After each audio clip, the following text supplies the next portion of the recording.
Hi guys, welcome back. Today I thought I would answer a question that keeps coming up a lot. I'm just asked a lot, what scale is the Falcon or this particular model? And it's tricky because there's quite a number of ways I could answer it.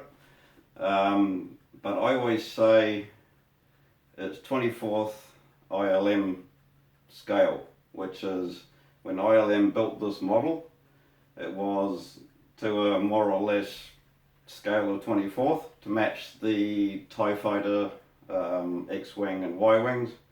Later in Return of the Jedi, the A-Wings. Not too sure about the B-Wings, but yeah, so it's supposedly 24 scale, ILM 24 scale. But it's more, if you scaled it up to the real, I say real Falcon, it would more likely be like something like 18th to 21st scale, because if you imagine putting a 24 scale person, like a Han or a Chewie, into the cockpit, it would look, I think, too small. It would probably need to be about 18th to 21st scale, more like 18th, I think. But yeah, so that's my take on what the scale of this model is. But the other gist of the question is, well, what is studio scale?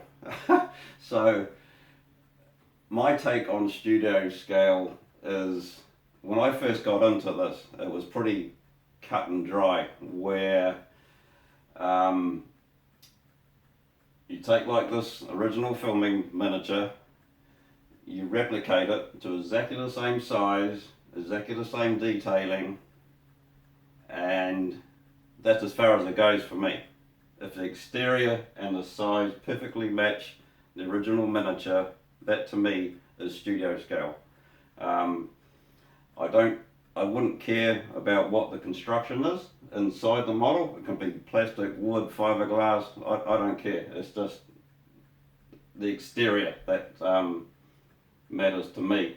A lot of guys say, well, it's not true studio scale because you haven't made it out of, let's say, these mandibles out of perspex that the originals were. I used thick styrene, or I haven't done this, I haven't done that.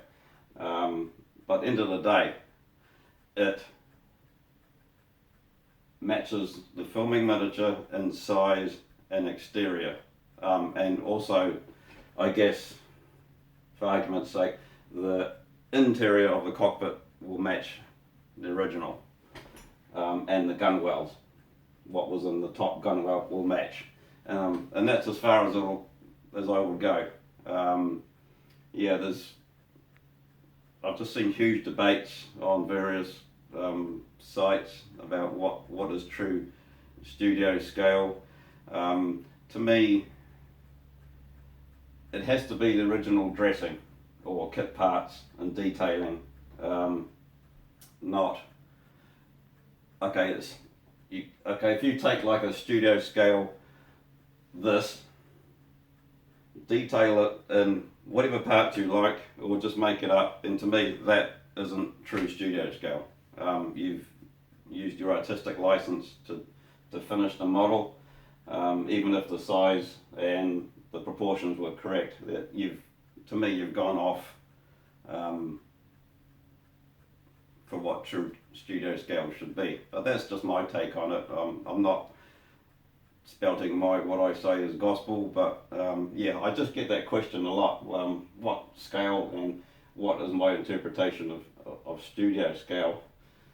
So yeah, I hope that answers my take on it anyway. So the other question was, and I think I've answered it before, was what construction materials did I use in the building of this, or what's underneath? And basically, with the help of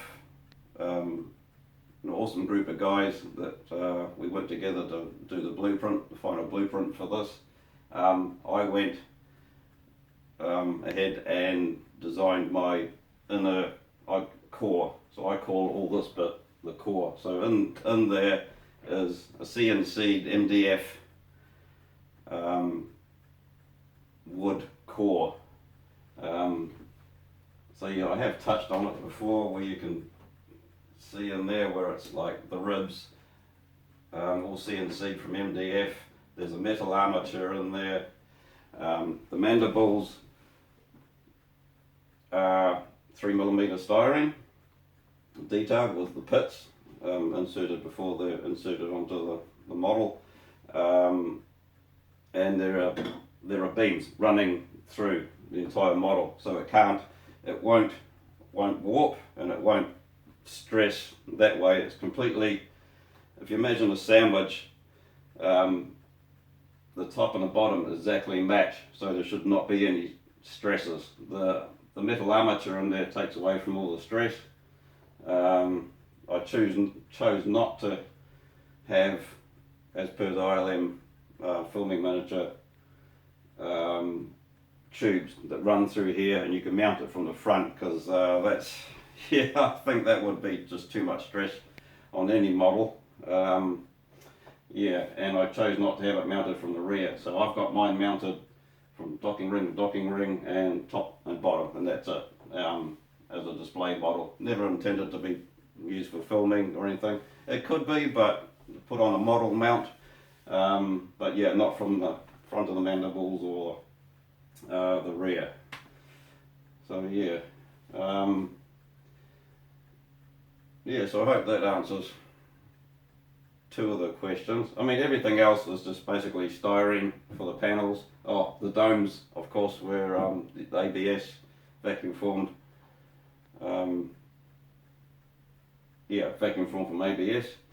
All the paneling styrene, totally dressed in kit parts.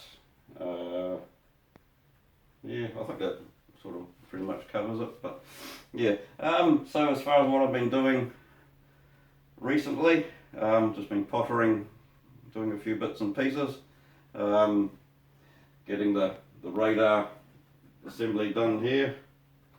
That just drops into pre-made base in there.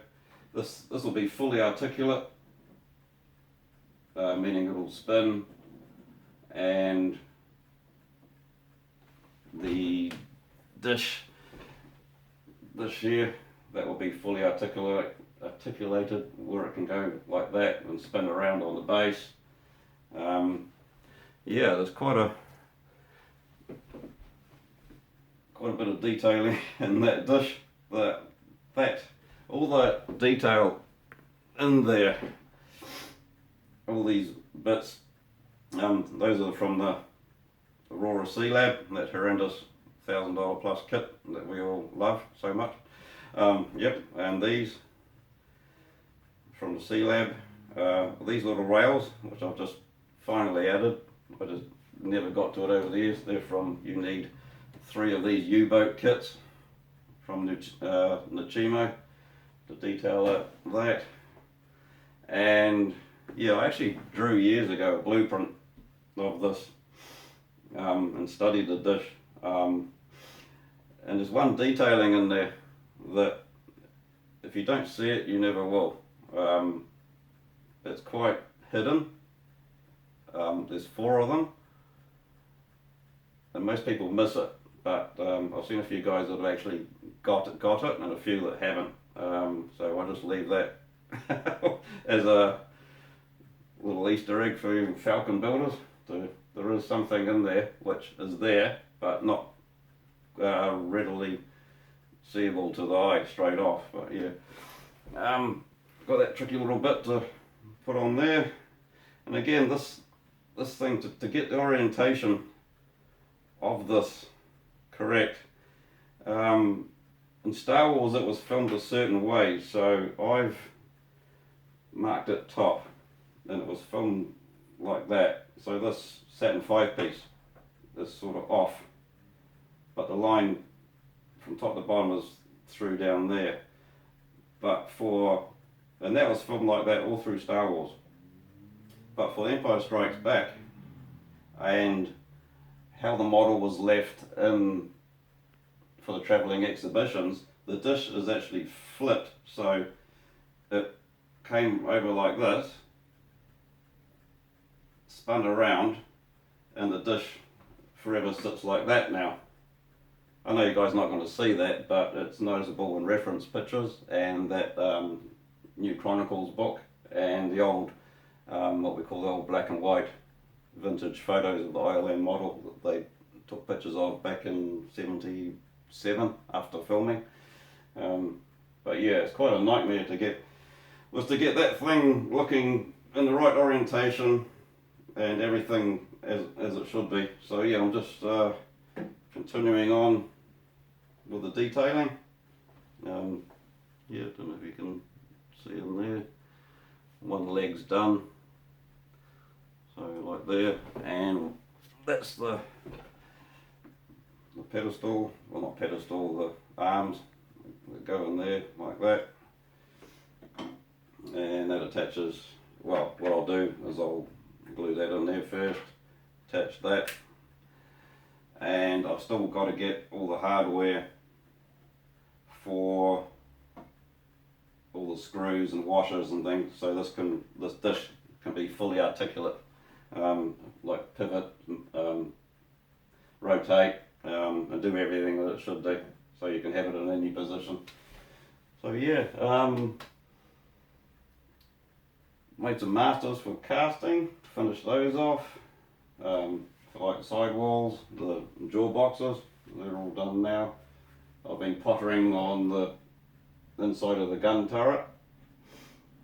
There's a bit of detailing in there. I'm going to take this off hopefully this weekend and spray it in primer, and have that finished. It's actually going a little bit yellow here by having it in the sunlight in the room, but I mainly keep the blind down, but yeah, so that's pretty much about it. Oh, and I'm hoping, well, I want to get all the engine deck complete with all those separate little petals, and those lovely Y-wing struts that go on the back, top and bottom, and hopefully that'll be done, well, where are we now? October, yeah, October, end of November I'd like to have all that done, so yeah. So again, I'm like all over the place, as you guys know. I get bored in one area, so I'm adamant I'm going to finish this and get that done, and that'll be permanently mounted in there. The base is screwed down to there, and this rotates, and it can be locked in any position, and that will be done. Cockpit cones. Doing a few of those, one for myself and one for quite a few people. Get those out, and yeah, I think that's pretty much it. So I hope you guys enjoyed the video, and thanks for watching. See you next time.